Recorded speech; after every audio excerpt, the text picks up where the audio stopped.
Piece TV नाम का network चलाता था।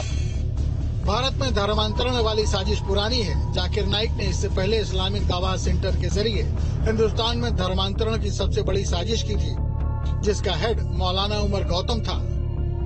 उस समय ही आईडीसी इस्लामिक दावा सेंटर की स्थापना कराई गई थी, जिसमें मौलाना उमर गौतम को अध्यक्ष नियुक्त किया गया था। मौलाना उमर गौतम वही शख्स है जो 20 साल की उम्र में हिंदू से कन्वर्ट होकर मुस्लिम बन गया था और उसके बाद वो लगातार कन्वर्जन की साजिश में जुटा हुआ था।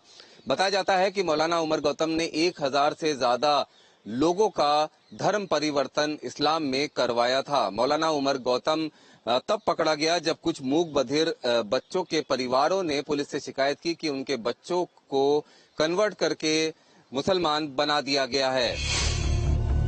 हिंदुस्तान में जिहाद वाली साजिश यही नहीं रुकी। इसके बाद भारत में जिहाद का जहर फैलाने का जिम्मा दावत इस्लामी ने संभाला। जब उमर गौतम पकड़ा गया तब उसके बाद दावत इस्लामी इस खेल में कूदी और उसके पीछे भी आईएसआई और जाकिर नाइक था। दावत इस्लामी का खुलासा तब हुआ जब उदयपुर में कन्हैया लाल की हत्या कर दी गई और उसके बाद फिर दावत इस्लामी के वो तमाम चेहरे सामने आए जो देश भर में धर्म परिवर्तन करवा रहे थे।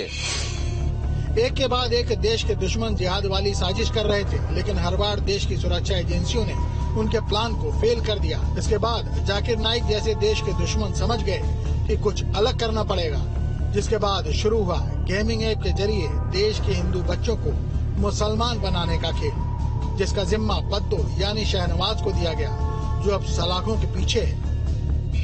लेकिन उसके बाद इन सभी ने अपनी मोडस ऑपरेंडाई बदली और बताया जा रहा है कि उसके बाद हाईटेक तरीके का इस्तेमाल करने लगे। जाकिर नाइक ने ही शाहनवाज और बद्दो जैसे कई लोगों को ट्रेन किया। पाकिस्तान की खुफिया आईएसआई के द्वारा उनको फंडिंग की गई और उनको बताया गया कि किस तरीके से नई पीढ़ी के युवाओं को वर्गलाना है, गेमिंग ऐप के जरिए किस तरह उनको फंसाना है और उसके बाद किस तरीके से उनसे मॉडर्न बन के ऐसे बात करनी है कि वो जाल में फंस जाएं। फिर लालच देकर और किस तरीके से कन्वर्ट कराना है, ये भी तमाम ट्रेनिंग उनको दी गई। शाहनवाज उर्फ बद्दो के मोबाइल से 30 पाकिस्तानी नंबर मिले हैं।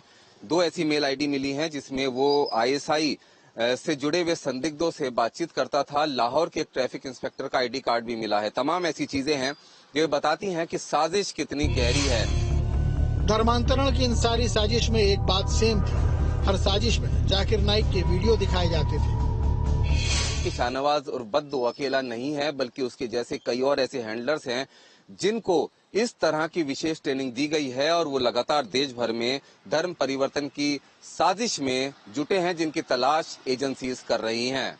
लेकिन इन सब मॉड्यूल में कॉमन बात यही थी कि तरीका उनका कोई भी हो, लालच देने का तरीका अलग अलग हो, फंसाने का तरीका अलग अलग हो, लेकिन एक चीज कॉमन थी कि सभी को कन्वर्ट करने के लिए जाकिर नाइक के वीडियो दिखाकर ही रेडिकलाइज किया जाता था।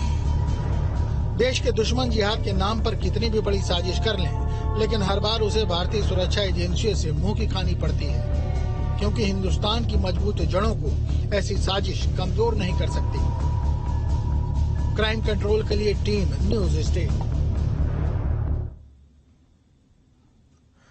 क्या आप कभी किसी जिंदा शख्स की